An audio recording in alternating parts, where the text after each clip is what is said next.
ঈমান যত বেশি হবে পাপ তত কম হবে, ঈমান যত কম হবে পাপ তত বেশি হবে।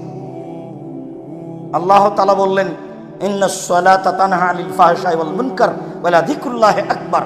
নিশ্চয় সালাত মানুষকে অশ্লীল কাজ থেকে দূরে রাখে। আল্লাহ তাআলা বলেন, নিশ্চয় সালাত মানুষকে পাপের কাজ থেকে, অপছন্দ কথা ও কর্ম থেকে দূরে রাখে। তো একটা মানুষ সালাতও আদায় করে, জিনাও করে, একটা মানুষ সালাতও আদায় করে, বিড়ি তামাক জর্দাও খায়, তাহলে এটা কি করে হলো? পাপও করে, সালাতও আদায় করে, এটা কেমন হয়ে গেল না? অথচ আল্লাহ তাআলা বলছেন, সালাত মানুষকে পাপ থেকে দূরে রাখে, অশ্লীল কাজ থেকে দূরে রাখে। হাজারো পুরুষ নারী জেনায় লিপ্ত আছে, সালাত আদায় করে। হাজারো পুরুষ নারী সুদ ঘুষ খায় আর সালাত আদায় করে। হাজারো নারী নগ্ন পথে চলে, তাহাজ্জুদ পড়ে। তাহলে কেমন হয়ে গেল? জি, সালাত আদায় করে বটে, কিন্তু ঈমান নেই। ঈমান দিয়ে পাপকে ঠেকানো যায়। যখন কেউ নেই তখন ঈমান দিয়ে পাপকে ঠেকানো যায়। ঈমান একটা জিনিস যা দিয়ে প্রকাশ্যে আল্লাহকে ভয় করা যায়, যা দিয়ে গোপনে আল্লাহকে ভয় করা যায়। ঈমান যত বেশি হবে পাপ তত কম হবে, ঈমান যত কম হবে পাপ তত বেশি হবে। যখনই সালাত আদায় করার পরে দেখবেন মিথ্যা কথা বললেন, না ঈমানের ঘাটতি আছে, একা একাই বলেন ব্যাপারটা কি, এটা বললাম কেন?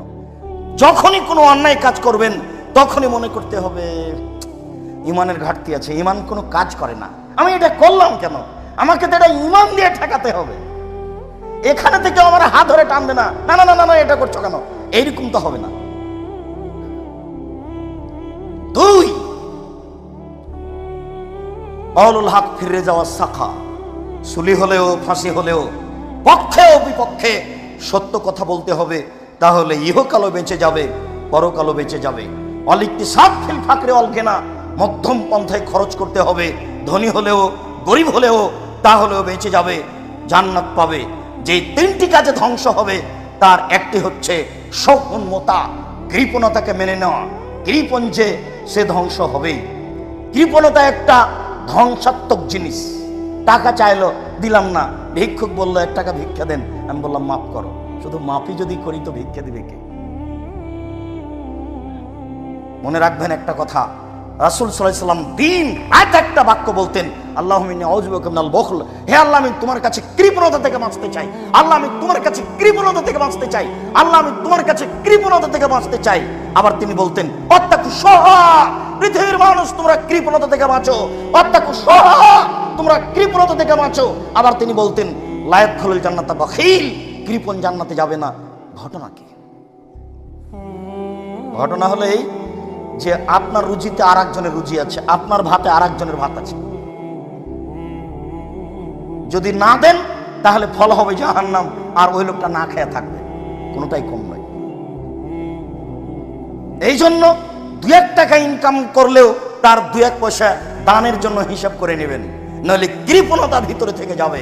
তিনি বললেন, হাও মুত্তাবা, প্রবৃত্তিকে মানে যে ধ্বংস হবে সে, মন মতো চলে যে ধ্বংস হবে সে, প্রবৃত্তিকে মানে যে ধ্বংস হবে সে।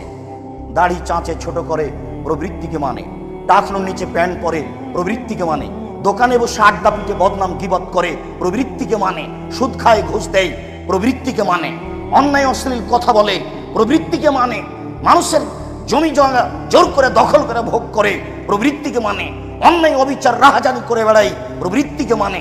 প্রবৃত্তিকে মানে যে ধ্বংস হবে সে, ওই যাবুল মারে বেনাফসিহি ওয়া আসাদ্দ হুন্না, আত্ম অহংকারী যে ধ্বংস হবে সে, অহংকার করে যে ধ্বংস হবে সে। তাসবি দানা ভিতর দিকে করিয়েন, আঙ্গুলে তাসবি দানা দিয়ে তাসবি গণনা করিয়েন না, নলে মাঝে মধ্যে এরকম ভাবে উল্টে ধরার প্রয়োজন হবে। তার মানে কেউ দেখুক, খবরদার। অন্তরে যদি একটু দেখানো সাপ থাকে আর জান্নাত হবে না। এরই নাম অহংকার। আপনাকে বলা হলো আপনার নাম কি, আপনি বলবেন আব্দুর রাজ্জাক। তো আলহাজ আব্দুর রাজ্জাক বললেন কেন? আমি তো আলহাজ জানতে চাইনি। এটা আপনি বলে আমাকে কি বলতে চাইলেন, ওইটুকু আপনি বললেন কেন? জীবনে কোনোদিন এই শব্দ মুখ দিয়ে বের করিয়েন না। আপনার বাপের নামে মসজিদ রাখা যায়, আহমদ মসজিদ, এ কথা বলা যায়, রাখা যায় মসজিদটা